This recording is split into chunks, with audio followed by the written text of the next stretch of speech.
Исәнмесез, эфирда 8 май яңалыклары, студияда Роза Хабибуллина, алга таба төп темалар турында.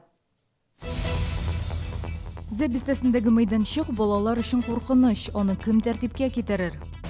Республикада янгынга каршы режим дәвам итә, ә ут чыгып тора. Төнлә янгында бер ир-атның гомере өзелде. Ветеранның альбомы яңадан гаиләсенә кайтарылды. Җиңү көне алдыннан Мәлик Гариповның балалары әтиләре турында хатирәләрен яңартты.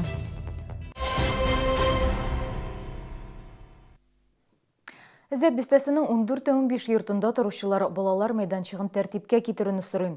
Әлеге хәбәр безнең Хайнар элемтәгә килеп иреште. Шәһәрдәшләр әйтүенчә, үй каршындагы балалар мәйданчыгын узган елны казып җир сипкәннәр. Тик яз җитү белән грунт утырган һәм әлеге урын куркынычлык тудыра. Зәп бистәсендәге 14-15 йорты 90-нчы елларда төзелгән. Шул ук вакытта балалар мәйданчыгы да булдырылган. Үткән елда бу территориядә җир казу эшләре башкарылган. Шуңа күрә балалар мәйданчыгы буйлап траншеялар барлыкка килгән. Видимо, прокладывали кабель электрический и до конца не доделали работу. Они производили работу, видимо, где-то осенью, зимой, а сейчас провал грунта и как раз проходит вот эта траншея по детской площадке. Әлеге мәсьәлә буенча без Жилкомсервис идарә итүче компаниясенә мөрәҗәгать иттек. Телефон аша бу территориядә 2 подрядчы кабель линияларын сузган дип аңлаттылар. Шәһәрнең башкарма комитетыннан махсус ордер алынган, барлык эшләрдә килешенгән. Начали работу осенью. Обратную засыпку они выполнили до наступления холодов. Травмоопасности нет. А по весне, чтобы предъявить нам благоустройство территории, они должны произвести чернение, завоз чернозема, выравнивание, восстановление асфальтобетонного покрытия. Подрядчиклар 18 апрельгә хәтле территорияне чистартып, грунт белән капларга тиеш иде. Тик эшләрне башкарырга уңайлы һава торышы булмаган. Шунлыктан ордерны 16 майга хәтле узайтканнар. Эшне идарә итүче компания белгечләре һәм шәһәр башкарма комитеты хезмәткәрләре кабул итәчәк. Елена Камалова, Мәргән Файрушина, Сергей Вильданов, яңалыклар. Әгәр дә сезне берәр проблема борчыса яки шатлыклы вакыйга белән бүлешәсегез килсә, Чаллы ТВ телеканалының Кайнар элемтә телефонына мөрәҗәгать итегез. 51 31 31 номеры тәүлек дәвамында эшли. Шалтыраткач автоответчикка исем-фамилиягызны, телефон номерыгызны калдырыгыз. Безнең хәбәрчеләр сезнең белән үзләре элемтәгә керәчәк. Бер тәүлек дәвамында Тукай районында 2 янгын теркәлде. Икесе дә бакчачылык ширкәтендә. Ивушка бакчасында мунча, сарай һәм йортка ут каба. Әшелнәдә исә янгында кеше гомере дә өзелә. Теманы хәбәрчебез дәвам итә. Ивушка ширкәтендә янгын урнында кирпеч диварлар гына калган. Әлегә ут чыгуның төгәл сәбәпләре билгесез. Белгечләр я ут төрткәннәр, я ут белән саксыз кыланганнар дип фаразлый. Төнге 2дә Шилнә бакчачылык ширкәтендә дә янгын чыга. Коткаручыларга мунча яна дип хәбәр итәләр. Бинада кешедә булырга мөмкин дип кисәтәләр. Родители ему, по-моему, не давали эти ключи от дома. И он там... Вчера вот вечером мы стояли там наверху. Подошел, сигарет попросил. Все. А ночью вот случилось это. Күршеләре вафат булган ир-ат инвалид таякка атланып йөри иде дип белдерде. Со слов матери погибшего установлено, что на дачный участок ее сын приехал за 2 недели до возникновения пожара. Он все время проживал там. Когда было холодно, то есть жил в садовом доме, когда было холодно, то шел в баню и грелся в бане. Там же спал. Хәзерге вакытта тикшерү бара, янгын меч тизек булмаганга яки электр чыбыгының кыска ялганышы аркасында килеп чыккан дип фаразлыйлар. Үлемгә китергән сәбәпне дә ачыклыйсы була. Гүзәл Шихапова, Елена Камалова, Сергей Вильданов, яңалыклар.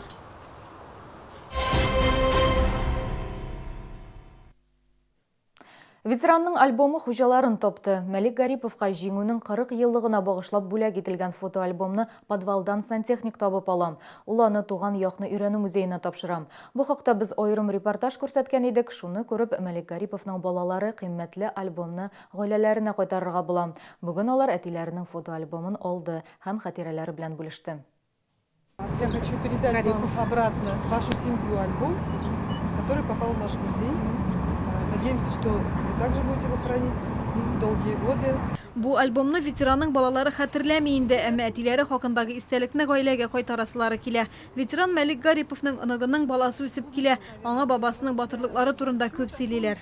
Сугышта, Сталинград сугышында, Котельниковда, инвалид контузия аяғы ике жерден бұтыннан да остан да сынған болған аяғы бір адына басуда ятқан. Сонан екі қыз табып көрші ауылдардан сонда ауылға алып қайтып ауыл кішілері гостиница неге үлкендер енді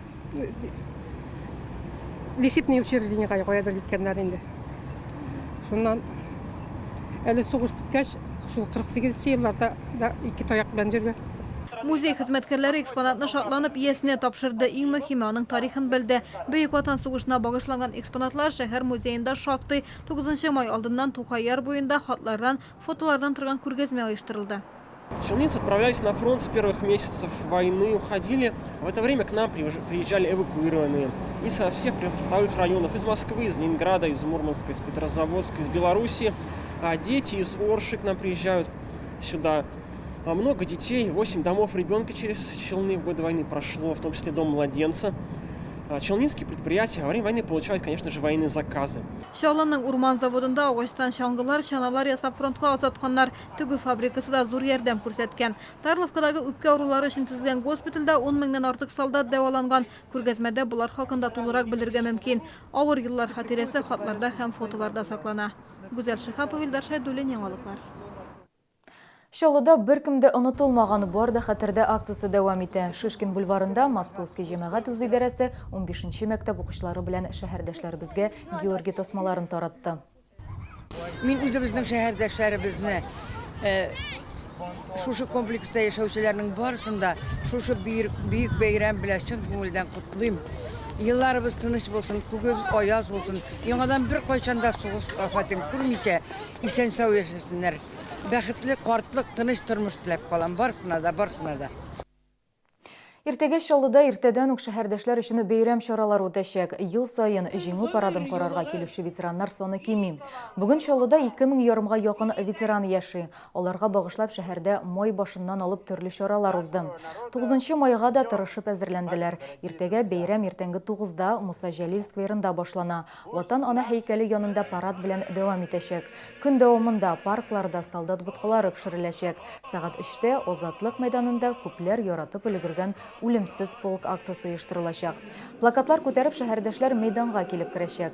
Шуннан соң театральләштерелгән тамаша, концерт башланачак. Сәгать 9-да салют яңгыраячак. Бәйрәм уңаеннан 9 майда иртәнге 9 яртыдан 11 яртыга кадәр Муса Җәлил проспекты буенча 2 юнәлештә юл ябылачак. Казан проспектыннан Үзәк урамына кадәрге участокта транспорт хәрәкәт итә алмаячак. Автомобиль йөртүчеләргә Тукай яр буе урамы буенча хәрәкәт итәргә киңәш бирәләр. Трамвай йөрешенә үзгәрешләр кертелми, үлемсез полк акциясы уздырылу сәбәпле 3 яртыдан 4-кә кадәр Хәсән Туфан проспекты Тынычлык проспектыннан Раскольник урамына кадәр ябыла. Хөрмәтле ветераннар, шәһәрдәшләр, сезне бөек җиңүнең 73 еллык бәйрәме белән котлыйбыз. Илебезнең күге аяз булсын, озын гомерләр, тыныч көннәр насыйп булсын һәрберебезгә. Саулыгыз.